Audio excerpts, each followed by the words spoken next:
3 দিন পরে স্বামী যখন ডাকনা সরাইছে, তার মনে আইছে ঘরের বিবি তো জ্বলিয়া একবারে শেষ, আগ্নিত মানুষ আর রইবার জি না, শেষ ঘরের বিবি তো শেষ। তবে শুনাই তা তো জলদি ছাড়ে না, জ্বলে না। যাই দেখি সোনা মোটামুটি পাইনি, ডাকন সরাইছে, সরানি মাত্র দেখে ঘরের বিবি জিন্দা, জেলা আগ্নিত ফসলাওয়ালা রইছন, কাপড়ও জ্বলল না, শরীরের কোনো অংশ জ্বলল না। লাভ দিয়া পিছন দিকে সরিয়া কইল, গো বিবি বুঝতাম পারলাম না, আগুনে তোমার জ্বালাইল না, আমি জীবনে একটা ভুল করিলাইছি, তুমি মাফ দেও। ঘরের বিবিয়ে জানাইলাও, গো স্বামী আমার কাছে মাফ চাওয়ার কোনো প্রয়োজন নাই, তুমি মাফ চাও আল্লাহর কাছে, বহুত বড় একটা ভুল কাম করছ তুমি। আমি আল্লাহ রাস্তার মধ্যে 3টা রুটি দেবার কারণে আমার আগ্নির মধ্যে মালাই দিতরাই। অগো স্বামী জানিয়া রাখিও, তুমি বহুত বাদ এক কাম করছ, তবে জানিয়া রাখিও আল্লাহর জাত এমন এক জাত, যে আল্লাহর বিশ্বাস করিলাইছে, আল্লাহ মানিলাইছে, আল্লাহর জাতর এক বলিয়া বিশ্বাস করছে, আল্লাহ তারে কোনদিন আগুন দি জ্বালাইতা নাই। জ্বলছে নি বেটি? ইব্রাহিম খলিলুল্লাহরে আগুনে জ্বালাইতে পারছেন বলে না, আল্লাহ সাহায্য করছেন না নি? আল্লাহর বান্দি আল্লাহ ওয়াস্তে সব সময় দান করছেন। এর লাগি বাবা আমাদের দেশের মধ্যে দেখবাই কিছু কিছু মা বোন হল আসন বড় আল্লাহ ওয়াস্তে আল্লাহ রাস্তার মধ্যে খয়রাত করন না করন। মহিলা হলা দিনওয়ালা কিছু মহিলা হল আসুন, এর লাগে কিছু মহিলা হলার স্বামী হঠাৎ বেমার পড়ে গেছেন, দেখবা বড় জলদি করি মহিলা 1 জোড়া নফল রোজা মানি লাইছ। আয় আল্লাহ আমি 2টা নফল রোজা আদায় করবো, আমার স্বামীর বেমার খান্তা শিফা দেও। আল্লাহ আমার বাচ্চাগু বেমার পড়ছে, আওলাদটা বেমার পড়ছে, বিদেশ বাড়ি আমার আওলাদ বড় বিপদ, আল্লাহ আমি 2 রাকাত নামাজ পড়ি লাইমু। এইভাবে মা বোন হলে নফল নামাজ এবং নফল রোজা মান্নত করয়। আর ছোট বাচ্চান দেখছি কোনো সময় কোনো বাচ্চান বেমার পড়লে তখন দেখবা মা হলে ডরাইয়া জলদি করিয়া আল্লাহর দরবার নাখর ফুল দিয়া কি করন খতম পড়াই না।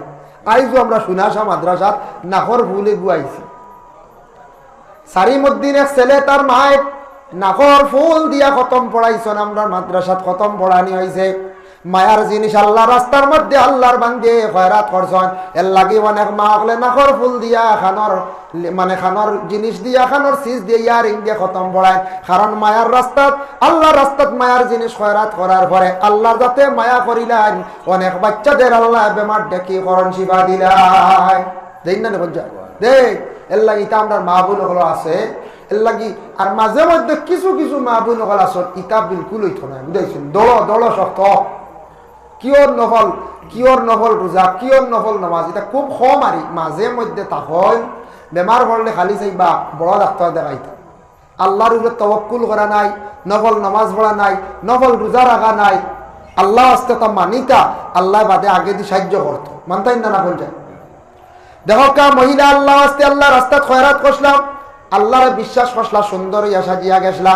এর লাগে যুবক ভাইয়ান আল্লাহকে ওয়াস্তে দয়া করিয়া আল্লাহকে ওয়াস্তে সুন্দর করিয়া শুক্রবার দিন জুমার দিন বালা কাপড় লাগাইয়া মসজিদের মধ্যে নামাজ যাওয়া। সুন্নতি লেবাস কোনটার উপর? পাঞ্জাবি। বলেন পাঞ্জাবি আমরা সাধারণ যারা আছি সবে পাঞ্জাবি ব্যবহার করডা না, কোনো বাধা নাই। যার যারি ইউনিফর্ম শার্ট প্যান্ট লাগাইত্রা লুঙ্গি লাগাইত্রা লাগায়। তবে সপ্তাহবারে একদিন জুমার দিন সারা মুসলমান হলে আমরা সমাজ কম ঈদের দিনের জন্য একটা ভালো পাঞ্জাবি লাগানোর চেষ্টা করতাম, সুন্নতি লেবাস।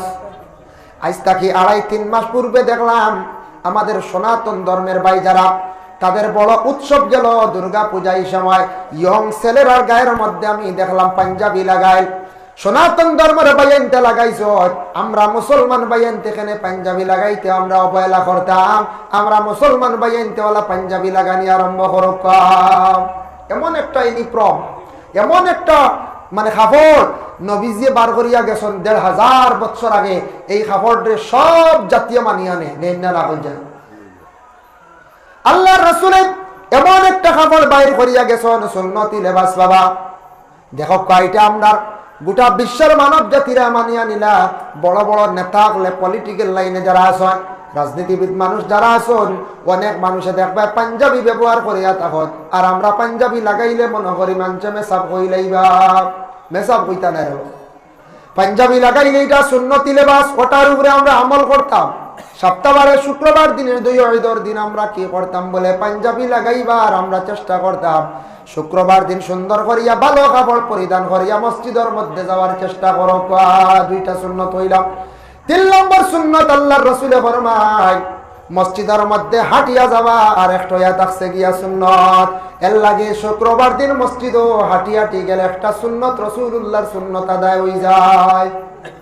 সময় মানছেন একদিন ব্যতিক্রমে বাইকে সাইকেলে গেছো, আর না হাঁটিয়া যাওয়া আর একটা সুন্নত। 4 নম্বরে কইতরা ইমাম সাবর ঠিক পিছনে গিয়া দাঁড়ানি ইয়া থাকছে গিয়া আর একটি সুন্নত। এখনো জায়গা লইয়া মায়ের করতাম নি আমরা বলে না, এখন শুনলাম সুন্নত গিয়া মায়ের করতাম না জায়গা লইয়া। সম্মানার্থে মুরব্বী হল আগে গেছো, গ্রামের কোন হাফিজ সাহেব কোন আলিম সাহেব মসজিদও গেছ, এরারে আপনার স্থান দিতা বলে ইমাম সাহেবের পিছনে ব্যতিক্রমে ইমামর নামাজও বেড়া লাগলে নামাজ পড়াইতে পারতা। ওলা ব্যক্তি ইমাম সাহেবের পিছনে খাড়া থাকতা, কিংবা তো গ্রামের মুরব্বী যারা আছেন সম্মানার্থে আমরা যুবক ভাই আনতে এরারে আগর খাতারও ইমাম সাহেবের পিছনে সেই জায়গাটা আমরা দান করে লাইতা।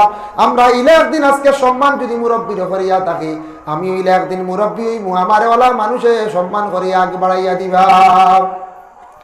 আগে মানুষে সম্মান করলে তার সম্মান আল্লাহ জমিনও বাড়াইয়া দেন। এর লাগি জমিন ও মানুষের সম্মান আমরা করার চেষ্টা করতাম। যতটুকু সম্মান করব মানুষদের সম্মান করিয়া যাইম, তত বেশি আল্লাহ পাক রব্বুল আলামিনে জমিন আপনার আমার সম্মান বাড়াইয়া দিবা। ভাই মুসলমান, এর জন্য আল্লাহ কেওয়াস্তে 4টা সুন্নত সম্পর্কে আমি আলোচনা করাত গেলাম। এখন যাই বুখারী শরীফের হাদিস তার মফহুমটা আপনাদের সম্মুখে আলোচনা যাই। আর আল্লাহর রাসূল সাল্লাল্লাহু আলাইহি ওয়াসাল্লামে ফরমায় শুক্রবার দিন 5টা পুরস্কার আছে, আমার উম্মতের জন্য 5টা পুরস্কার আল্লাহ দান করেন। 1 নম্বরে যারা সুন্দর করিয়া গোসল করবা, সুন্দর করিয়া গোসল করিয়া কাপড় লাগাইয়া প্রথম পর্যায়ে মসজিদের মধ্যে গিয়া যখন অংশগ্রহণ করবা, প্রবেশ করবা, একটা উটরে জবে করিয়া খাটিয়া পাক করিয়া মানুষের শিরনি খাওয়াইয়া যতটুক সওয়াব পাইবা ততটুক সওয়াব প্রথম ব্যক্তির আমল নামায় আল্লাহ দান করেন। সুবহানাল্লাহ। 2 নম্বরে একটা গাবি, 3 নম্বরে থাকছে গিয়ে একটা বকরি বেড়িয়া, কথা কইছে বেড়িয়া, বেড়া বা মেড়া কই আমরা বা বকরি। 4 নম্বরে কোয়া হয়েছে একটা মুরগি, আর 5 নম্বরে কোয়া হয়েছে বলে একটা ডিম। যারা 5 নম্বরে যাইবা যাইবা তার আমল নামার মধ্যে একটা ডিম খয়রাত করলে অতটুক সওয়াব আল্লাহ তার আমল নামার মধ্যে দান করবা। ডিমও দেখা যায় সওয়াব অংশীদার আছে না। ডিম কালকে ডিম আইব না, সকালে ওইব না কিছু কালেকশন মা বোন ডিম দিন না। ডিমের কথা বুখারী শরীফও আছে, রাসূলুল্লাহ কইছেন 5 নম্বরে যেন ঢুকবা একটা ডিম সদকা করলে যতটুক সওয়াব ততটুক সওয়াব তার আমল নামায় দান করাইব। 6 নম্বরে যেন যাইবা ই সওয়াবটা কি আর মাহরুম আর হইতা না। 7 নম্বরে আন্নাই, 8 নম্বরে আন্নাই শেষ।